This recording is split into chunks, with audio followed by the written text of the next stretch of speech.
Pananghalian ni Murari. Mula sa Adilila. Isang araw, bumisita si Murari Gupta, isang iskolar at manggagamot sa Navadvip kasama ang kanyang mga tagasunod. Habang naglalakad sila sa daan, nag-uusap sila tungkol sa mga kasulatan ng yoga. Si Nimai, na nooy isang batang lalaki, ay naglalakad din sa likod mismo ni Murari Gupta at sinimulan niyang gayahin ang paraan ng pagsasalita nito. Napansin ito ni Murari sa gilid ng kanyang paningin, ngunit ipinagpatuloy lamang ang pag-uusap sa kanyang mga kasama. Pagkaraan, mas lalo pang ginaya at tinukso ni Nimai ang kanyang mga kaibigan. Mula sa kanyang paraan ng paglalakad hanggang sa kanyang mga kilos ng kamay. Sa wakas, nainis si Murari at sinaway si Nimai. Sino ba ang nagsasabing mabait ang batang ito? Kilala ko siya. Anak siya ni Jagannath Mishra. Marami akong naririnig na papuri tungkol sa kanilang pamilya. Nimai ang kanyang pangalan. Sa pagkakarinig ng mga salitang ito, napukaw ang damdamin ng Panginoong Gaurahari para sa kanyang debotong si Murari, at siya'y nagalit. Nakakunot ang noo, sinabi ng batang tagapagsalita, "Kapag kumakain ka, may ituturo ako sa iyo." Hindi maunawaan ni Murari ang kahulugan ng kanyang sinabi at bumalik na lamang sa kanyang tahanan. Nalubog siya sa kanyang mga gawaing pangbahay at tuluyang nakalimutan ang pangyayari. Sa oras ng pananghalian, tahimik siyang naupo at kumain. Samantala, si Vishvambar Hari ay nagbihis ng marangyak, nagsuot ng magandang kasuotan, nagtali ng pamigki sa kanyang baywang, binikis ang buhok sa 3 buhol, at nagsabit ng kwintas na gawa sa mga buti ng tulas at isang malaking perlas. Nilagyan niyan ng kadyahala ang kanyang mga mata at isinuot ang kumikinang na mga alahas na ginto sa katawan.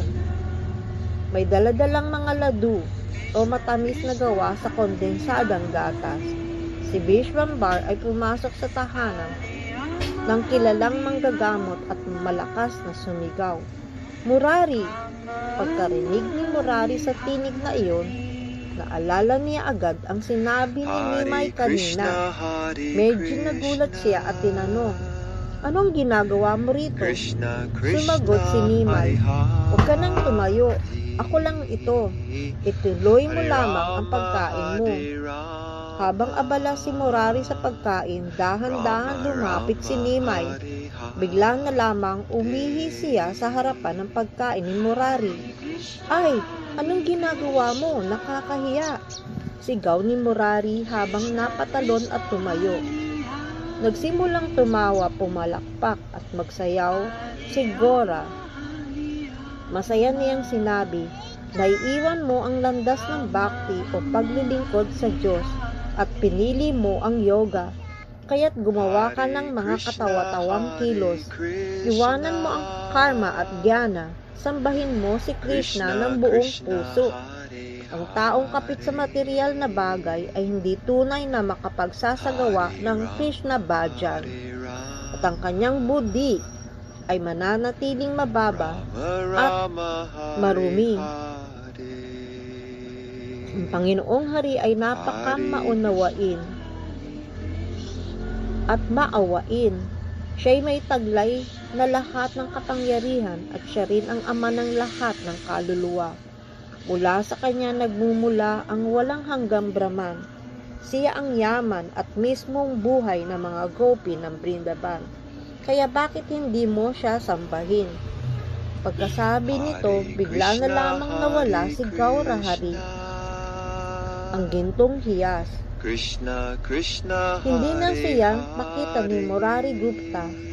Paulit-ulit na inisip ni Murari sa kanyang puso, ang anak ni Sachi ay walang iba kundi ang kataas-taasang Panginoon.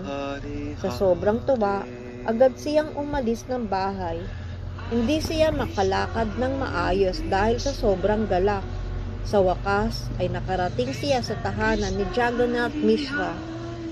Doon nakita niya si Jagannath Mishra at Sachi Devi na masayang pinupuri, hinahalikan at minamahal si Nimai. Sinabi nila sa anak, "Ikaw ang kayamanang ambrosya ng aming buhay. Anumang paghihirap ang dumaan sa amin, nalilimutan namin sa sandaling masilayan ka namin." Lubos ang kagalakan ni Murari Gupta. Bagamat mainit siyang tinanggap ni Jagannath at Sachi Devi, wala siyang nasabi. Pinagmasdan niya lamang ang napakagandang mukha ni Gora Chandra. Mula ulo hanggang paa, nagtayuan ang balahibo sa kanyang katawan. Dumaloy ang luha mula sa kanyang mga mata na siyang nagbasa sa buong katawan niya. Namula ang kanyang mga mata tulad ng pagsikat ng araw at ang kanyang tinig ay nanginginig. Nagpatira pa siya sa paanan ni Gauranga, paulit-ulit na yumukod. Nagkunwari si Vishvambar na tila wala siyang alam sa ginagawa ni Murari at umakyat sa kandungan ng kanyang ina. Maya-maya, kinausap ni Sachi Mata si Murari Gupta at may galang na sinabi, "Murari, pakiusap, basbasan mo ang aming anak. May nagawa ba siyang kasalanan sa iyo? Alam ng lahat na isa ka sa pinakamahusay na manggagamot. Sabihin mo sa amin kung may pagkakamali siya. Tinitiis na namin ang anumang pasakit, ngunit ipagkaloob mo sa amin ang basbas na mabuhay na matagal ang aming anak." Pagkasabi, sabay na kinuha ni Sachi at Jagannath ang kamay ni Murari at yumukod sa kanya. Nakangiting sinabi ni Murari Gupta, "Ang inyong anak na si Vishvambar ay ang Panginoon ng lahat ng Panginoon. Sa takdang panahon, ihahayag ang tunay na pagkakakilanlan. Kayo ang pinakamapalad na magulang sa buong mundo. Alagaan at ingatan ninyo siya. Tandaan ninyo ang aking sinabi. Si Vishvambar ay ang kataas-taasang Panginoon." Pagkasabi nito, agad na umalis si Murari sa bahay ni Jagannath Mishra. Puno ng kaligayahan ang kanyang puso habang tumungo siya sa tahanan ni Advaita Acharya, ang pagdaigdigang guro at tagapag-ingat ng Bhakti. Paglapit niya, yumuko siya sa paanan ni Advaita at nagsabi, "Ikaw ang pinakadakilang deboto, isa kang puno ng mga katuparan. Nakita ko ang isang kamanghamanghang bata sa bahay ni Jagannath Mishra. Ang pangalan niya ay Nimai Pandit Vishvambar. Siya ay ganap na hindi saklaw na material na mundo. Pero masayang naglalaro siya kasama ng ibang bata. Parang karaniwang bata lang." Pagkarinig nito, naglabas ng isang malakas na sigaw si Advaita Acharya, isang brilyante sa haray ng mga Brahmin. Nagtayuan ang kanyang mga balahibo sa buong katawan. Sinabi ni Advaita, "Murari, pakinig ka. Ito ay isang napakalaking lihim. Si Nimai Pandit ay ang kataas-taasang Panginoon, ang tagapagtangan ng lahat ng rasa at ang mismong katauhan ng kagandahang makalangit." Pagkasabi nito, nagyakapan sina Advaita Acharya at Murari Gupta, lubos sa kaligayahan at nakalimutan na ang lahat sa mundo. Haribol.